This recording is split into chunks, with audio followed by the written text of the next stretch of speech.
So there's some news that I didn't think would come this soon.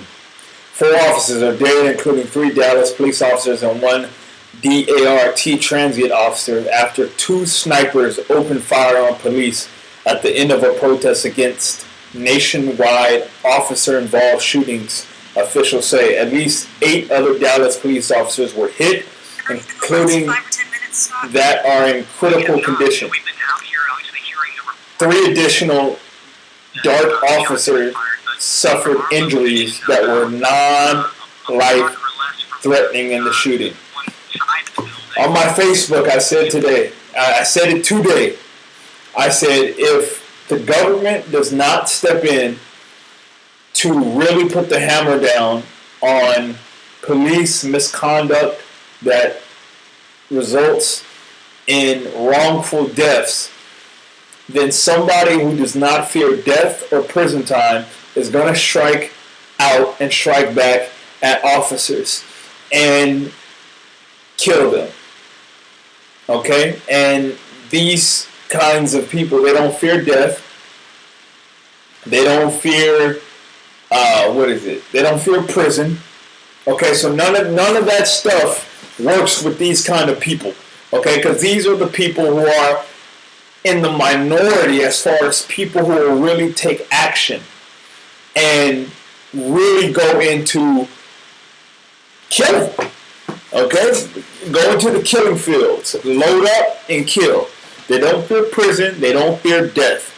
And these are the kind of people that once they're fed up, they will retaliate and strike out against officers. Now, of course, the bad thing about this is that officers who presumably most likely were innocent, it could have been good officers who were shot and killed. Let's keep that in mind. Run the risk. All of these police run the risk of having this happen to them. And it's unfortunate that it has come to this where the people feel so disenfranchised and so unlistened to that they have to resort to violence by being the only medium where they can effectively communicate the direness of the situation that they're in. And it's unfortunate because good cops will be killed in the upcoming months or years. Nobody knows the timeline. Nobody knows when somebody's going to pick up a gun and is fed up and goes and just sprays a random police officer. Nobody knows that. But what we do know is more of these type of incidences are going to happen.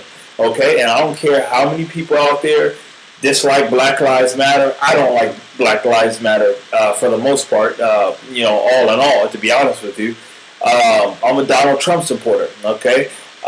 So many of you people out there who are always pro-cop, pro-police, pro-cop, pro-police, you're cowards, okay? You are the kind of people who you can't diffuse a situation without dialing 911, okay? I used to do security.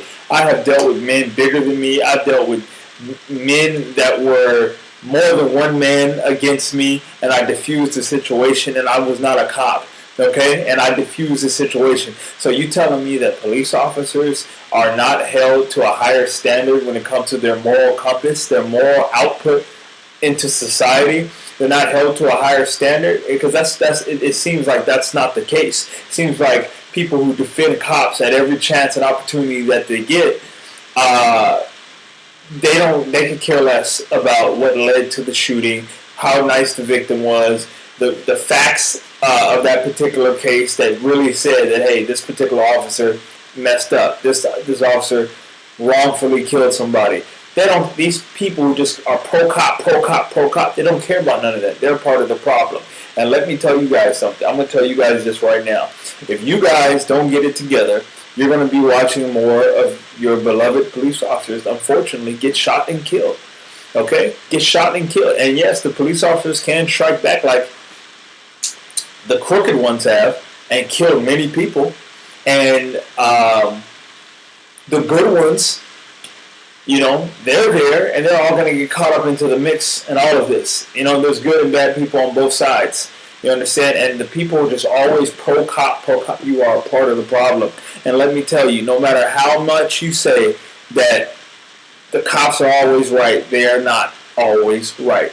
I'm fortunate enough to live in a great city, okay, and cops here in regards to African American relations have been very good, okay.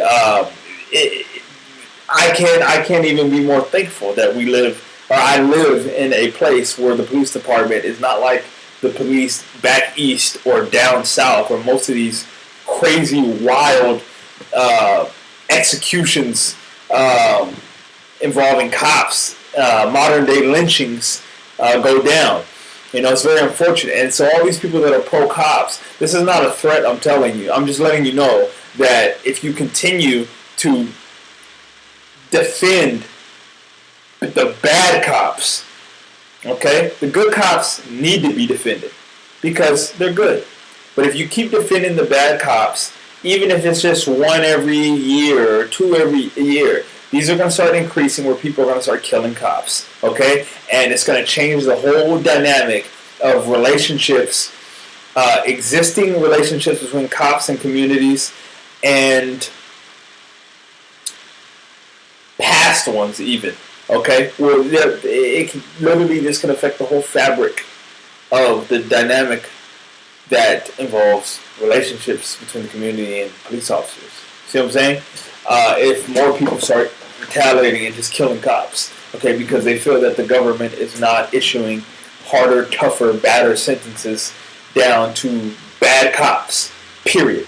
If people felt that the government would step in and they felt that they were going to take care of business and they were going to fuck these bad cops, they were really going to give it to them, people would not resort to being violent with police officers. I'm telling you, they would not. Even the people in their own communities would say, nah, man. They'll be like, nah, it's not cool to go after a cop or anything like that because they do us good here. The cops, they do us good. But when the people feel that, one, the cops are out to get them, and then two, even when it has been proven that a particular cop in a particular incident was a bad cop, that the State Department, the government, is not going to come to the assistance of on behalf of the people. When people feel that way, then that's when they resort to violence because they've lost all hope.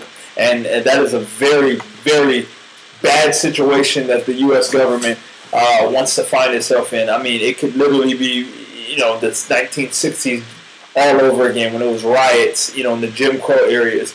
And cops are very vulnerable. You can commonly find a police officer sitting in his car.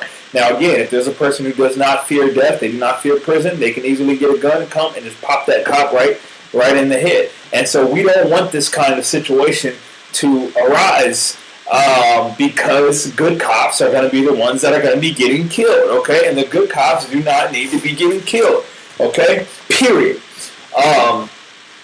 This is a tough situation.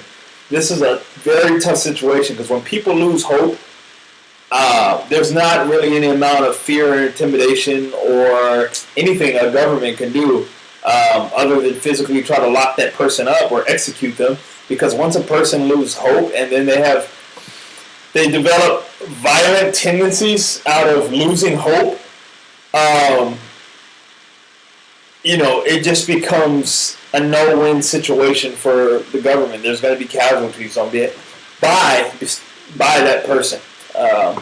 So anyway, I think that, actually I know that the U.S. government needs to really start sending a message to crooked cops. That will help get the people back on their side, and it will prevent any more killings of innocent police officers. You understand? Because innocent police officers are the ones that are going to get caught up in this and possibly be getting killed, and then the police are going to retaliate and they're going to kill people. And I mean, it's just going to be one big mess, and it could continue. It could get to the point to where this could be commonplace. And would you want it to really be commonplace to have police officers executed?